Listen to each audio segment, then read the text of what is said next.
Fuck you.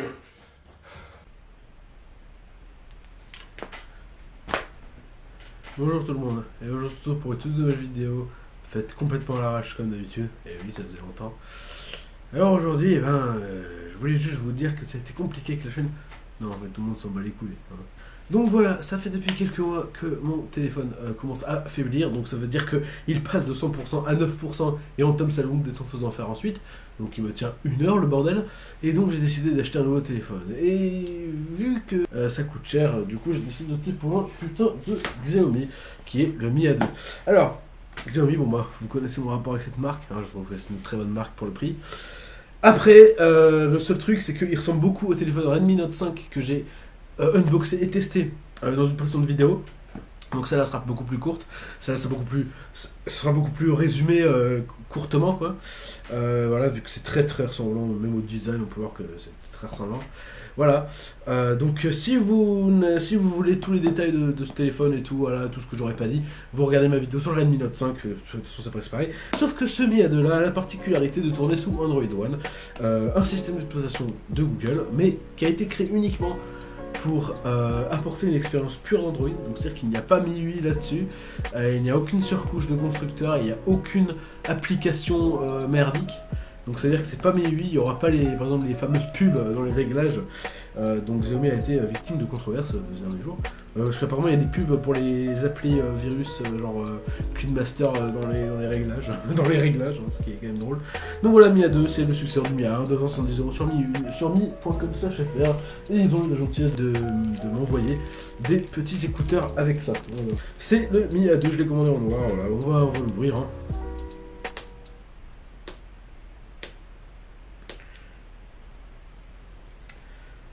Dû prendre des ciseaux. Oui, donc voilà, 3 Go de salle version 332. 32 parce que ça me suffit. Hein, j'ai un PC, j'ai plein de cartes SD, plein de micro SD, plein de clés USB. Je m'en branle du stockage, franchement. C'est juste pour mettre quelques applis et quelques photos, ça suffit amplement. Donc voilà, dans cette petite pochette, nous avons une notice, c'est déjà bien, qui est le guide de l'utilisateur pour savoir comment on utilise le téléphone, tout bêtement. J'arrive plus à parler. C'est juste que je suis très crevé, j'ai une journée pas possible. Voilà, déclaration de garantie Xiaomi, voilà, la notice Android One. Donc là où je sais pas comment utiliser un téléphone, alors qu'il n'y a rien de particulier. Hein. Voilà, ça c'est vide, on s'en branle. Donc ça c'est le petit carton avec son chargeur qui est un chargeur de type USB-C. Ah non, c'est l'adaptateur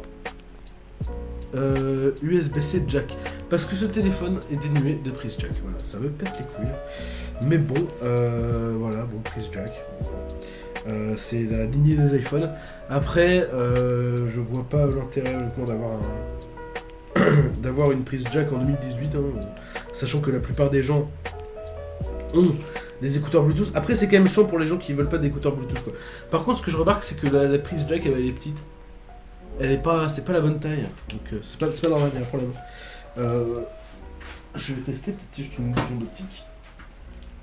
Ah non, c'est la bonne taille, c'était une illusion d'optique. Bon. Ok, what the fuck, bon, c'est la bonne taille de casque. C'est jack 3.5, j'ai cru que c'était 1,75 il me semble. Les tailles plus petites, voilà. Et donc ça c'est le truc pour enlever le truc de la carte SIM, parce que oui, il y a un truc double carte SIM je crois, mais il n'y a pas de truc micro SD, il n'y a pas de slot micro SD. Bon, voilà, il y a 32 Go. Bon, si t'enlèves le stockage, si t'enlèves le système, il reste que 16.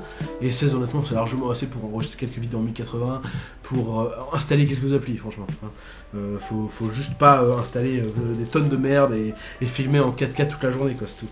Voilà, et on a aussi une coque en silicone, en plastique, silicone, voilà. Petite coque noire. Très sympathique, voilà. C'est sympathique de la part de Xiaomi de nous en envoyer une. Avec son petit plastique, voilà, bon, ça va les couilles. On va mettre ça là. Oh putain, c'est dur. Et donc là, on a le slot pour le truc. Pour le truc. Ça fait parler. Pour la carte SIM, tout bête. Donc ici, nous avons le téléphone. Mi A2, 20 mégapixels de caméra. 20 mégapixels de la caméra avant, parce que les constructeurs de téléphone, ils négligent souvent la caméra avant, Alors que pour les gens qui aiment beaucoup les selfies, la caméra avant est même peut-être plus importante que la caméra arrière, qui est d'ailleurs une double avec la temps d'empreinte. C'est un Snapdragon 660, voilà. Bon. Snapdragon 660, un processeur milieu de gamme. Voilà, bon. Voilà. Il n'y a rien à dire de particulier. Et donc j'ai pris ce téléphone parce que c'est l'USB-C quoi. Non, j'ai pas pris ce téléphone pour l'USB-C, j'ai pris ce téléphone notamment parce qu'il y a Android One et puis voilà, il venait de sortir. Puis ça me dérange pas de pas avoir de jack. Bon, ça me dérange un peu, mais bon, c'est pas grave. Voilà, bon, quoi câble. USB-C qui se branche sur le téléphone. Waouh. Voilà, bon, c'est... Je pense que si vous avez moins de 80 ans, vous savez charger un téléphone, je suppose. Donc voilà, je vais charger le téléphone et puis je reviens pas. Parce que j'ai déjà fait le paramétrage des téléphones Xiaomi sur ma vidéo Redmi Note 5. Donc si vous voulez vraiment voir la configuration de ce téléphone-là, eh ben, allez voir ma vidéo Redmi Note 5. Même si je sais que mes 8 et Google One c'est pas pareil, eh ben, allez voir quand même ma vidéo. J'ai honnêtement la flemme. Donc voilà, de toute façon c'est pareil, qu'est-ce qu'on s'en branle. Voilà, c'est juste que là, bon bah ce sera l'Android pur quoi. C'est tout. Mais bon, je vais quand même installer un launcher alternatif, voire même peut-être une version Android alternative parce que... Bon, un truc pur, bon, c'est drôle de minutes, mais bon, hein, oui, quoi. C'est un peu plus beau, hein, voilà. Mais bon, hein, c'est... Voilà.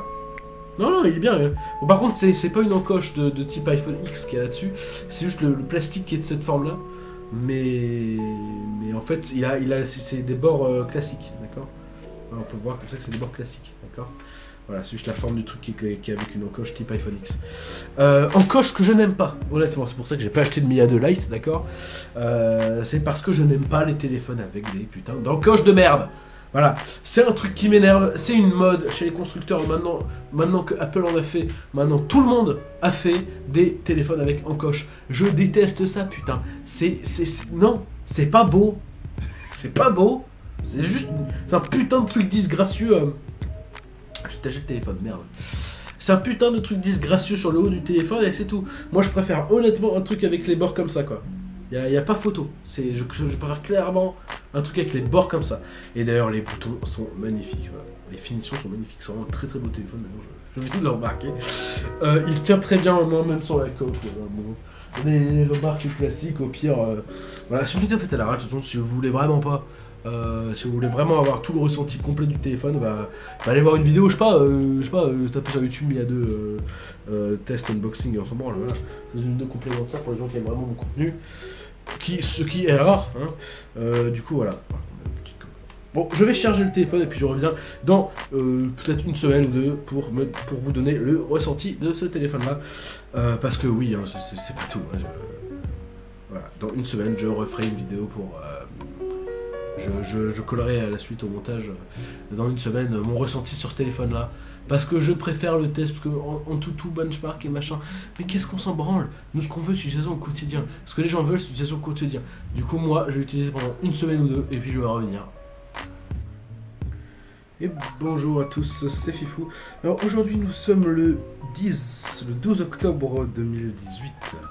Et donc ça fait à peu près, ça doit faire deux semaines que j'ai le téléphone. Donc je l'ai testé.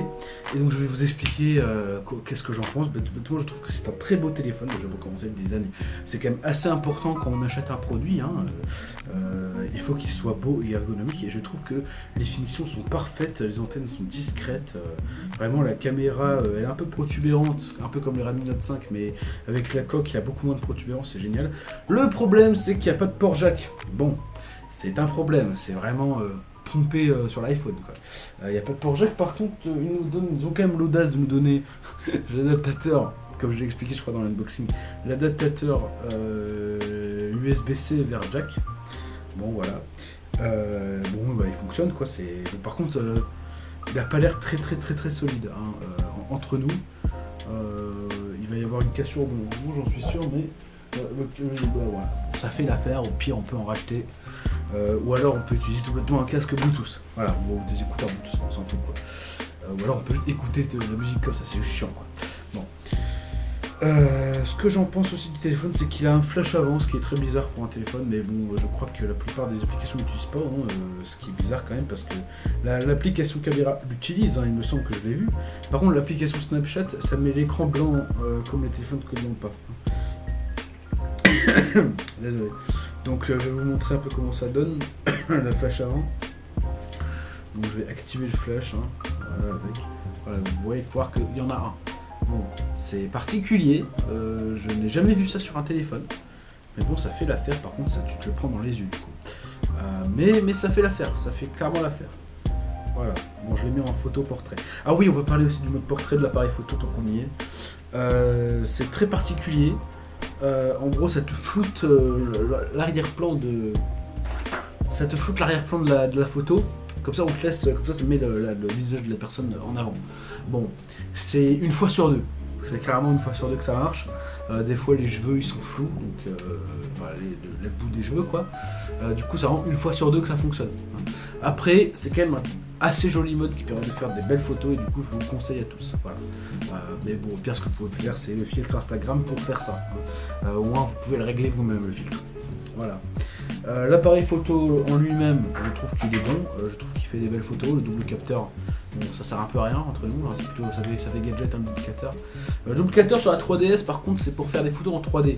Là c'est pas pour faire des photos en 3D, c'est pour avoir une sorte de correction. Après ce qui est dégueulasse en fait c'est que la photo boostée par l'intelligence artificielle c'est celle de Google. Et sur les autres téléphones Xiaomi, c'est celle de Xiaomi. Et je l'ai pas, j'ai pas testé j'ai pas tenté un truc, mais par contre on m'a dit que l'IA de Xiaomi était beaucoup mieux pour régler les photos que l'IA de Google. Bon. Je pense qu'il doit y avoir un moyen en routant le téléphone et machin de faire passer sur l'IA de Xiaomi ou alors avoir mis 8 dessus. Mais bon, je vais pas le faire parce que ça annule la garantie. Hein, et ça me ferait chier. Bon voilà. Donc il y a un flash avant, il y a... Bon après le téléphone ressemble beaucoup au Redmi Note 5. Hein. C'est vraiment quasiment identique en fait. C'est vraiment très ressemblant. C'est une question de millimètres quoi. Sur l'épaisseur, je crois qu'il est un peu plus épais celui-là. Voilà, la coque est pas la même aussi, je crois. C'est une coque un peu plus bombée comme ça. Voilà, bon, je trouve que c'est un très joli téléphone. Il tient dans la main. Par contre, quand on transpire, il tombe quoi. Bon, l'autonomie, elle est pas excellente. Mais il tient, je pense, il tient 2 jours si on l'utilise pas trop. Si on l'utilise pas trop, si on l'utilise beaucoup, enfin comment dire beaucoup, c'est pas sans arrêt, mais bon, il doit tenir 6-7 heures écran allumé, ou 8 heures écran allumé, un truc comme ça. Donc je pense que ça va. Je pense que si on l'utilise pas trop, il tient 2 jours. Si on l'utilise beaucoup, genre on n'a pas école et machin, je pense qu'il tient la journée. Hein. Il tient 8 heures, 20 heures easy. Du coup, il faut le charger toutes les nuits. Voilà, bon, c'est ce que je fais. Ne surtout pas descendre, mais c'est pour tous les téléphones, ne surtout pas descendre en dessous de 20%, sinon l'autonomie va diminuer encore plus. L'appareil, l'empreinte digitale, le problème avec l'empreinte digitale, c'est qu'il est rapide, là, il n'y a aucun souci. Par contre, l'écran n'est pas, c'est pas le plus rapide que j'ai vu qui s'allume. D'accord, bon, là, je vais vous montrer. Voilà. Il met un peu de temps pour s'allumer, l'écran. Par contre, on a bien la vibration dès que je pose le doigt. Voilà, et il s'allume au bout de un peu plus tard. Bon, c'est dommage, j'aurais préféré un peu comme sur le Redmi Note 5, c'est-à-dire tu poses, le truc s'allume quoi, ça a été beaucoup plus rapide, mais bon, c'est peut-être que Android One qui doit ralentir, parce qu'Android One, c'est Android stock, hein, donc les empreintes digitales, voilà. Après, ouais, il n'est pas des plus rapides, c'est quand même assez dommage. Bon, le port USB-C, bon, bah, c'est un port USB-C quoi. Il y a l'infrarouge pour faire la télécommande. Bon, ça sert à rien, hein, parce que j'ai jamais réussi à faire marcher ce truc. Hein. Mais bon, pour ceux qui s'intéressent, voilà, on peut faire télécommande universelle avec. Pour les applications, bon, bah, c'est Android stock. Du coup, on a les applis de Google qui sont pas toutes installées, hein, mais la majorité sont installées. D'office. Peut-être pas la majorité, mais au moins Google Play, Google Maps, Drive, tout ça c'est installé d'office, mais après vous pouvez installer d'autres par-dessus. Voilà. En application fournie par Xiaomi, vu que c'est Android stock, eh bien il n'y a pas trop d'applications fournies par Xiaomi, hein, il n'y a pas toute la panoplie. Il y a le gestionnaire de fichiers, il y a les commentaires pour faire des commentaires et le Mi Drop pour envoyer d'un téléphone de Xiaomi à un autre rapidement. Je sais plus comment ils font, mais voilà. Il y a un truc pour faire des commentaires, le feedback. Bon. Par rapport à Android, bon bah c'est pas Android MIUI, c'est Android stock. Voilà, c'est Android One, c'est un programme que Google a fait pour qu'on ait une expérience pure d'Android. Je trouve que ça fait très bien le taf et du coup on a une interface qui est beaucoup plus rapide. Enfin, l'interface de Google comme Google l'a pensé. Donc je trouve que c'est génial, vraiment, je trouve que c'est une excellente idée. Après apparemment en France ça se vend pas trop, mais je trouve que c'est une excellente idée de pouvoir faire des téléphones qui n'ont aucune surcouche constructeur. Et en plus avec la promesse d'avoir des mises à jour souvent.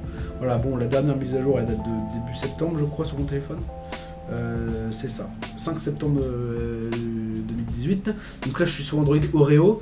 Et apparemment la mise à jour sur Android P, donc Android 9 Pie, arriverait apparemment d'ici la fin de l'année. Je vous redirai pas, vu que je ferai pas une vidéo dessus, mais en tout cas, sachez que il y aura Android 9 sur ce téléphone, peut-être même Android 10, même c'est même sûr qu'il y aura Android 10, qui sera l'Android Q. Alors, je sais pas comment ils vont faire pour trouver une sucrerie qui commence par Q, mais ils vont trouver. Mais ça va être très dur. Parce que oui, hein, Android, c'est à chaque version, c'est la lettre de l'alphabet qui est une nouvelle, la prochaine lettre de l'alphabet, et chaque fois ils trouvent une sucrerie. Genre par exemple il y avait ice cream sandwich, après c'était EJ jelly bean, Kit Kat, donc K, JKL, L c'était lollipop, M c'était marshmallow, N c'était nougat, O c'était Oreo, et P c'était paille, et Q je sais pas comment ils vont faire, mais ils feront.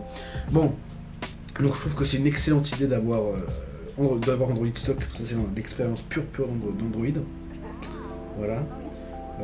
Donc on a une interface qui est beaucoup plus fluide. Alors j'ai pas testé dans un jeu particulièrement gourmand, hein, je sais pas, un Kikoop et UBG mobile par exemple, mais je pense que vu les performances de ce truc, je pense qu'il va tenir fluide. Je pense que le jeu va tenir fluide, mais peut-être avec quelques saccades, quelques ralentissements, des fois pas trop. Mais honnêtement ça va. Mais oui, on a un téléphone vous pouvez le trouver à 280 € sur le site, ou 270, je sais pas comme ça.